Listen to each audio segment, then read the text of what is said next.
Hi, this is Mark from LongIslandWatch.com, and today something a little bit new. If you watch the wind-up videos, or if you came to wind-up, you'll see that one of the watches that I showed there that was new for me was the Orient Sun and Moon version 3, and I'll show this in a wrist check in a second. This is my version 2 that I wear quite often, one of my favorite blue watches. Anyway, Orient came out with the Sun and Moon version 3 not long ago. Maybe it's only a couple of weeks ago here in the USA, maybe a month ago. And it doesn't do much different from the version 2. It adds hand winding and hacking and a slightly different dial configuration. Me personally, I'm happy with my version 2 still. I don't think I'm going to go out and get myself a V3. I'm happy without hand winding and hacking, but I know a lot of people really miss that hand winding and hacking, but it still retains the Sapphire Crystal, beautiful dials, beautiful size, everything. So let's check them out. I guess I'll do a quick wrist check. Orient Speedster, which is a watch that not many people are familiar with. Orient Rally, called it a Speedster. It's a Rally. It was discontinued many years ago. And, of course, my beloved Sun and Moon version 2 in blue dial. So let's get over to the table and see what it's all about. So there are 5 different models of the Orient Sun and Moon version 3. I'm going to start with the blue, of course, because blue is my favorite, and also because I have a blue version 2 I want to bring up and compare. But they are all the same, as usual with my videos. They're all the same watch case, size specifications, movement, etc. They only differ in the way, oddly enough, in the way that they look. But the fit and function is pretty much the same. So I guess, as I said, we will start with the blue dial. So this is model number AK00005D. You can disregard the leading F. It is a factory code, and the trailing digit is a distributor code. That is true with almost every Orient watch. So this is the blue dial, Sun and Moon, and it is, just like the version 2, it is gorgeous. Obviously a striking blue dial. Sun and Moon, little complication over there. Day of the week over there. Date, running seconds, and hour and minute hands. I don't know if you can pick up as I rotate the watch. I know I see it in the camera, but you can actually get the reflection of I think it's the moon. The moon is changing because the moon actually has some design to it. So let's talk about the details of the watch, and then we'll drill down into the actual design of it. It is powered by a new Orient movement. It is a 21 jewel movement. I'll get the model right. F6B24. As it says, 22 jewels. Hand winding. That's a change from version 2, so you can wind it by hand. And it hacks. You pull the crown out. The second hand stops. It has an exhibition case back. You can see the movement. 22 millimeter lug. Now for your size, it's same as version 2. 42.5 millimeters tip to tip. Right around 14.1 thick. The Sapphire Crystal does stick out a tiny bit, so it's 14.1 there. And then tip to tip from here to here is 50 millimeters. Does come on all of them come on this nice grained leather strap. It's a 22 millimeter lug, so your choices are pretty much limitless, and a 50-meter water resistance. All of them will retail, depending on the style, a little over $300. The gold tone cases will be a little more expensive, as you would expect, because of the plating on the case.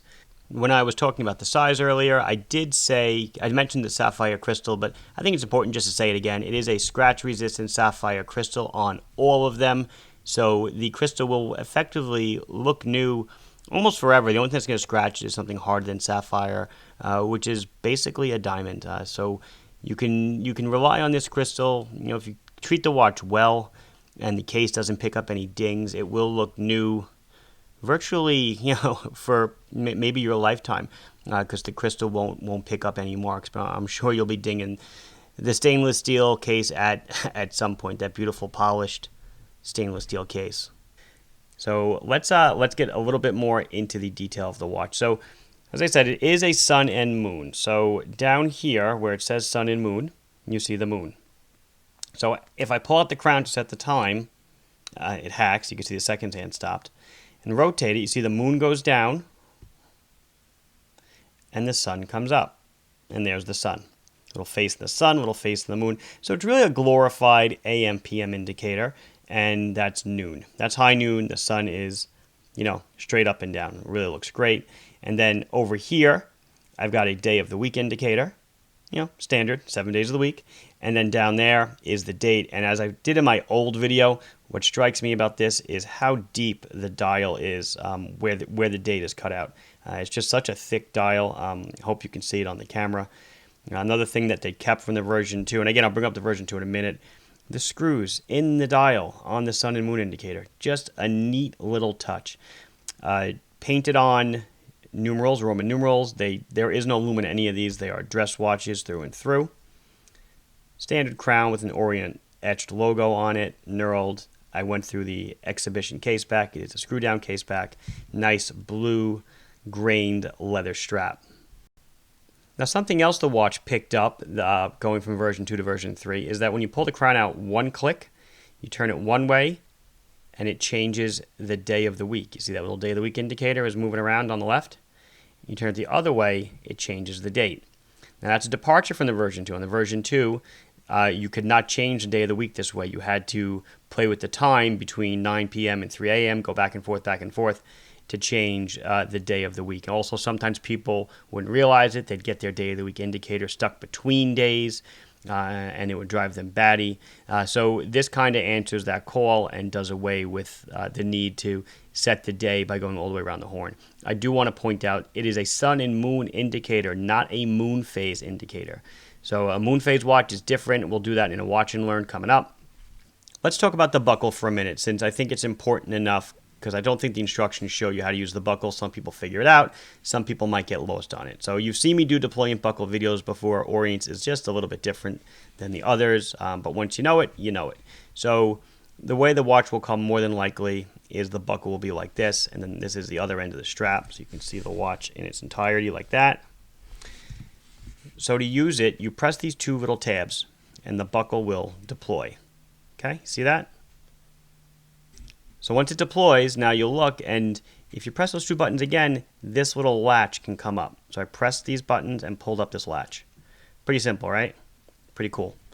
Now once you have that, you take the tail of the strap, you feed it through. Depth perception's a little bit off. Find a hole that you like. Push the pin through. Close this. And then you put it around your wrist. Then when you go to put it around your wrist, when you go to close it, you feed the tail through at the same time, like that. And you push and you snap it. Okay, and that, oops, upside down. And that's it. So now if it's tight, if it's loose, whatever, you take it apart, you do it again, and you get your fit, you find where you want it to be, and then pretty much you never have to tighten or loosen it unless you gain or lose weight or swell in the summer or shrink in the winter, whatever it may be. Take it off your wrist, you press these two buttons and pull, and it's out. And then this part, you just leave it like that. You put it on your desk like that. And sometimes if you, depending on how you size it, you can sometimes fit it in, flat down. Maybe you put it out and it goes down. But whatever the case may be, you pretty much leave it like this, upside down again, and you're done. So let's bring up the V2, my V2, so we can check out just some of the subtle differences. But they certainly are there. V2 is in my left hand. V3 is in my right hand. So the V2, although it's running, you could never hand wind. Didn't hack. See, the second hand is still running when I could set the time.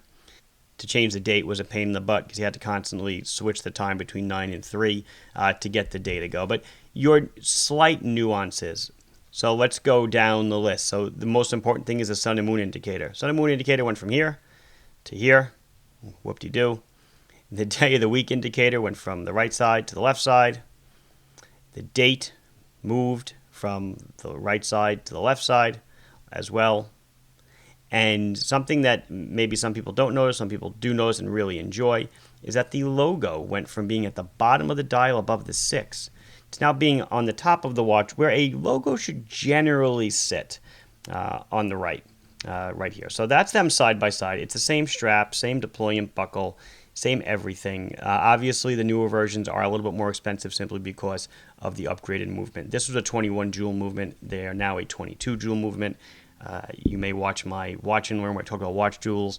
Number of jewels really does not say how good or bad the watch is. Just in this case, the movement required an extra jewel to do whatever function it may be. That function could have been implementing the hand-winding hacking. However they did the gear train, it required one more jewel. So what I'm going to do next is just bring up the rest of them, and we'll go through them fairly quickly.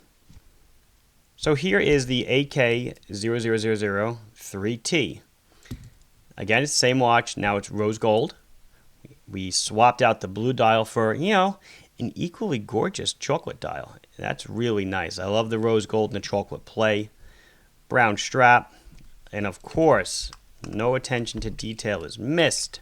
Rose gold deployant clasp. This one to me is a close second. I really like it. I want to call it coffee, mocha, chocolate, whatever. It really looks nice. That chocolate dial is gorgeous with the blue sun and the moon and all the other accents. Really, really nice. Next one up is the white dial, AK quadruple 2S. What I like about the white dial, look, it's not running. Oh, it was hacked.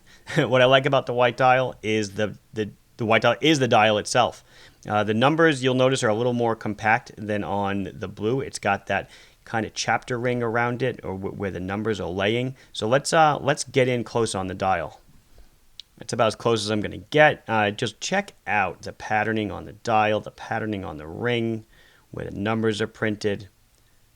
Just gorgeous. The attention to detail there. Wow. You're going to be hard pressed to find a nicer dial than that on something. This certainly affordable. Certainly this affordable, excuse me. And of course, it's on an Orient Sun deployant buckle, just like the others. So that's the third. Let's pull up the fourth. So now we're back to a rose gold case again. But now the dial, instead of it being white, or before with the rose gold it was chocolate, it's more of a champagne color. It's the same texturing you'll notice as the white dial that I just showed you. See that? The patterning is still the same, but just the color is a little bit darker. Let me see if I can pull up the white dial without ruining the focus. So there's the difference between stark white and the champagne dial. Big difference. Looks much more elegant. I don't think I mentioned it, but in version 2 land, there were, I want to say, 4 variants of this watch. Rose gold, there was the blue, the white, the black, and then there was a special model, a limited edition anniversary watch that looked like this one, kind of. I think the dial was actually flat. It wasn't patterned. So those were your 5 varieties there, and now they've kind of echoed the 5 varieties here. So this was number 4, so we've got one left. So the last one before I do a wrist shot is the black dial, AK quadruple 4B. This is the last one, but there is a significant change here from version 2. And the change is minor, but the change is tremendous. It has white hands, and as I say that, I'm realizing I don't think I said the color of the hands for the other ones. The blue dial had white hands. The white dial had black hands. The lighter colors have black hands. The darker dials have white hands.